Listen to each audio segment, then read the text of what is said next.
Hi guys, and welcome to this video where we are taking a look at a game that me and my platoon mates got dropped into on Westfield. Initially we selected this setup with two TDs and a light in order for me to spot out for them if we ended up on a more traditional spotting map. However, on Westfield, you get placed on two different flanks. So as they are repositioning in order to help out the heavies, I am going to go have a look to see if I can help out the mediums. Uh, my traditional play on this map is a bit more careful than it used to be, as too many times I've pushed hard to get to the corner, only to find out that I have little or no support. So uh, lately I've been playing it a bit more careful. So my initial plan is to go into the bush up ahead and try to spot any mediums on the knoll on the opposite side, any mediums trying to cross over to get into the corner, and possibly any light tanks on the opposite side or possibly going through mid. As I see our LT moves in, no taking any damage, and our mediums follow, I notice pretty quickly that the enemies are playing this a bit more careful. And at this specific point, also my platoon mate gets hit, set on fire, and then taken out by a follow-up shot immediately. I see that the even 90 of the enemy is in the middle somewhere. At this part of the game, I was kind of hoping our T-54 Mod 1 would go push him and hopefully make him do a move so that he could end up in render range. I might be able to take a few shots. We lose another tank. Our FCM 50T is not helping out at the heavy flank where he would be more useful, arguably. He's in mid, he's out of position, he is taking shots. So I'm not too hopeful at this moment. We're quite far below on hit points. So at this moment, I see the 112 and the Scorpion G is moving around and surrounding our heavy flank. So I decide to see if we can go and push our advantage on this flank.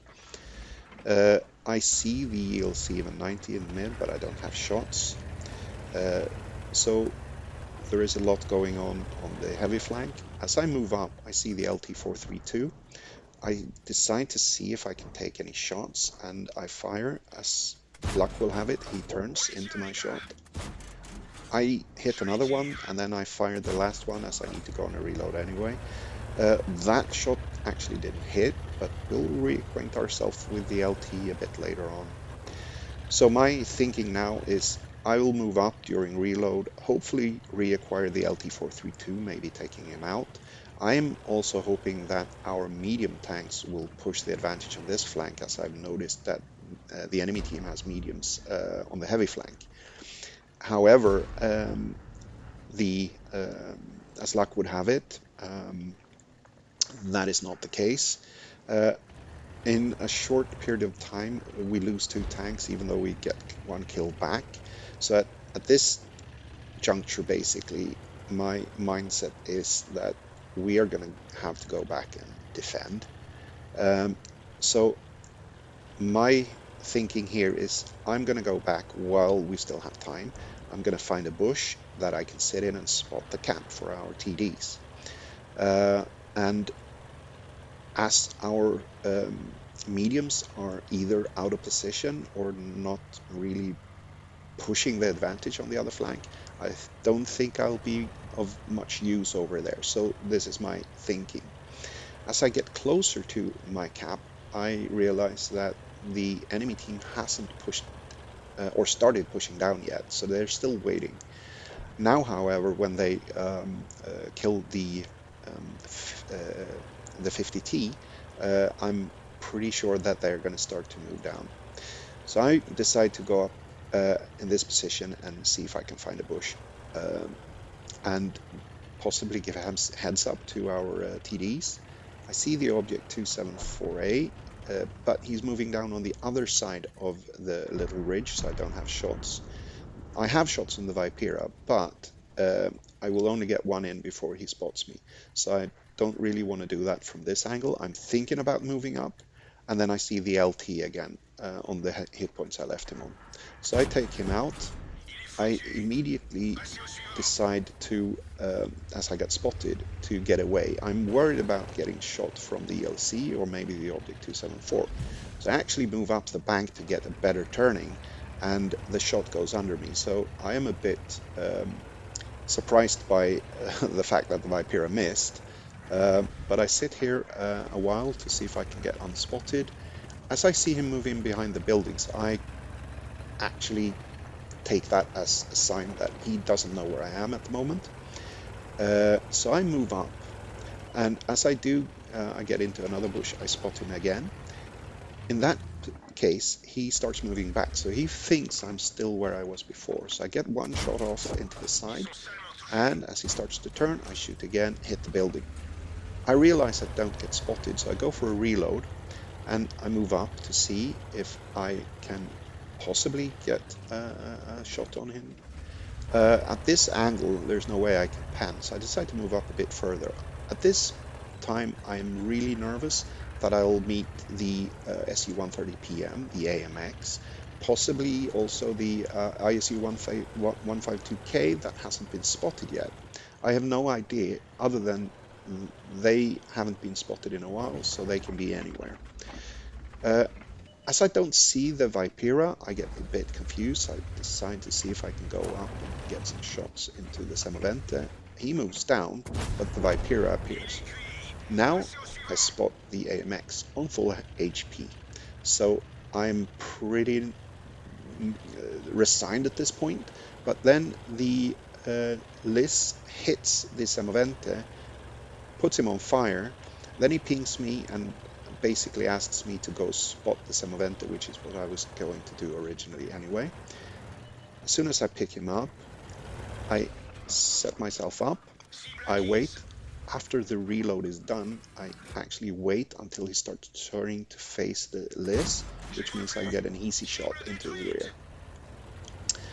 Now I see that the T-44 is going in. My initial plan was basically to see if I could go and spot the AMX and the ISU. The T-44 spots the ISU on full HP, so I decide against going in there against probably 3 full HP tanks. So I decide to cross to see if I can get over to where the Liz is and see if I can help out from there to get a crossfire. At this point, all of the action is outside of rend range, so I have no idea what's going on, and my only hope is that the T-44 can manage to at least damage one or more of the other tanks, because otherwise it will be a bit rough. So now at this point the CS-52 Liz moves over. He crosses probably to get shots down on the AMX and the ISU if they decide to move over and follow the T-44. So I'm thinking about going over sitting in the bushes to create the crossfire. As I do this movement, I see the SU-130. He's on full HP. The Liz gets one shot in, and I empty my clip and manages to hit all of the shots. So I've given the CS-52 the best possible opportunity to finish off the SU. So I'm just hoping that he can finish him off, or if he takes a shot, that he doesn't get set on fire. He didn't lose another hit point there, and as I acquire the AMX, I see that he's on very low HP, single digits. So as soon as my reload is done, I move up into this bush, reacquire the AMX, and take him out. As I don't get spotted while doing this, I'm not really sure where the ISU 152K has gone, but I decide to move up further into the bush, and as I do, I pin him under the bridge. So he was trying to go for the Liz, but when I spotted him, he is unsure where I am, so he decided to go back. So I'm still waiting for my reload. As he disappears, I move forward in order to acquire him again. I push over a tree, which is not a good move. However, I could see that he also pushed over a tree. So I knew that he was moving, which means that even if he had binocs, as he's moving, they're not engaged, so he wouldn't hit me. So I tried to get a better angle, knock over another tree, still doesn't get lit, and I find him.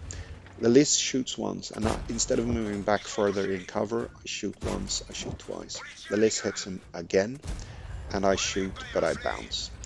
At this point, I get spotted, I move, dodge his shot, and the list finishes him off. So it was rough. It was a really, really tough game to play. I had to literally go back and forth multiple times. But in the end, it worked out. So hopefully you like this, and I'll leave you with the end plates. And please like, subscribe, all the YouTubey stuff, and I'll see you in the next one. Thanks for watching. Bye bye.